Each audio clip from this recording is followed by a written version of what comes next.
സത്യം പറഞ്ഞാൽ യമുന ഒരു പാവമായതുകൊണ്ട് ജിൻഡോ രക്ഷപ്പെട്ടു എന്നാണ് എനിക്ക് തോന്നുന്നത്. ജിൻഡോ പറഞ്ഞ സ്റ്റേറ്റ്മെൻറ്റ് എത്രത്തോളം ഗൗരവമുള്ള സ്റ്റേറ്റ്മെൻ്റ് ആണെന്ന് എല്ലാവർക്കും അറിയാം.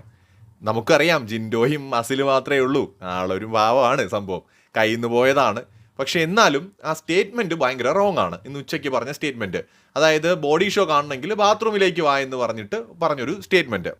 പുള്ളി ഉദ്ദേശിച്ചത് സാധാരണ ബോഡി ഷോ എന്ന് പറഞ്ഞു കഴിഞ്ഞാൽ നിക്കർ മാത്രം ഇട്ടിട്ട് ചെയ്യുന്നൊരു ബോഡി ഷോ ആണല്ലോ, ഇന്നർ മാത്രം ഇട്ടിട്ട് ചെയ്യുന്നതാണ്. അപ്പോൾ അത് ഈ ഒരു പബ്ലിക് ഷോയിൽ കാണിക്കാൻ എനിക്ക് പറ്റൂല. അങ്ങനെ ഞാൻ ബോഡി ഷോ ചെയ്യണം, നിങ്ങൾക്കത് കാണണമെങ്കിൽ ബാത്റൂം ഏരിയയിലേക്ക് വന്നാൽ ഞാൻ കാണിച്ചു തരാമെന്നാണ് പുള്ളി ഉദ്ദേശിച്ചത്. പക്ഷെ അതിൽ ദ്വയാർത്ഥങ്ങളുണ്ട്.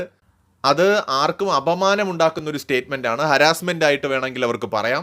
അത് പിടിച്ച് കയറി കഴിഞ്ഞാൽ ഇയാൾ പറഞ്ഞത് സ്ത്രീ വിരുദ്ധതയാണ്, ഇയാളെ പുറത്താക്കിയേ പറ്റൂ, ഇനി ഇയാൾ ഇവിടെ ഉണ്ടെങ്കിൽ ഞാനിവിടെ നിൽക്കില്ല എന്ന് പറഞ്ഞ് യമുന കയറി കലിപ്പുണ്ടാക്കിയാൽ ജിൻഡോയുടെ കാര്യം തീർന്നു. പക്ഷേ ഇപ്പോൾ ജിൻഡോ ഇന്ന് ലൈവിൽ പോയിട്ട് പുള്ളിക്കാരുടെ അടുത്ത് സോറിയൊക്കെ പറഞ്ഞു. എന്നെ പറഞ്ഞ് പലരും തെറ്റിദ്ധരിപ്പിച്ചതാണ് ചേച്ചി, മനഃപൂർവ്വം ഇങ്ങനെ എന്നെ പ്രൊവോക്ക് ചെയ്യുന്നതായിട്ടൊക്കെ, അതിൽ ഞാൻ വീണ് പോയതാണ് എന്നൊക്കെ പറഞ്ഞിട്ട് ആൾ സോറിയൊക്കെ പറഞ്ഞിട്ട് അതങ്ങ് സോൾവ് ആക്കുന്നുണ്ട്. ആക്ച്വലി യമുന കടന്ന് ഒച്ചയൊക്കെ ഇടുന്നുണ്ടെങ്കിലും പുള്ളിക്കാരി ഒരു പാവമായതുകൊണ്ട് കൊള്ളാം. ഇല്ലെങ്കിൽ വേറെ ആരാണെങ്കിലും ഈ സാധനത്തിനെടുത്ത് ഭയങ്കരമായിട്ട് യൂസ് ചെയ്യും. ജിൻഡോ ഇന്ന് പുറത്ത് പോകേണ്ടി വന്നേനെ. അമ്മാതിരി ഒരു ഗൗരവമുള്ള ഒരു സ്റ്റേറ്റ്മെൻറ്റാണ് പുള്ളി പറഞ്ഞത്. എന്തായാലും ജിൻഡോയും ഈ പറഞ്ഞ പോലെ കയ്യിൽ നിന്ന് പോയതാണ്, അറിഞ്ഞുകൊണ്ട് ഒരു മോശം ഇൻറ്റൻഷനോടെ അല്ല പുള്ളിയും പറഞ്ഞത്, അത് നമുക്ക് മനസ്സിലാവും. പക്ഷേ എന്തായാലും അത് സോൾവ് ആയി എന്നാണ് എനിക്ക് തോന്നുന്നത്. പ്രേക്ഷകരുടെ അഭിപ്രായങ്ങൾ കമൻറ്റ് ചെയ്യൂ.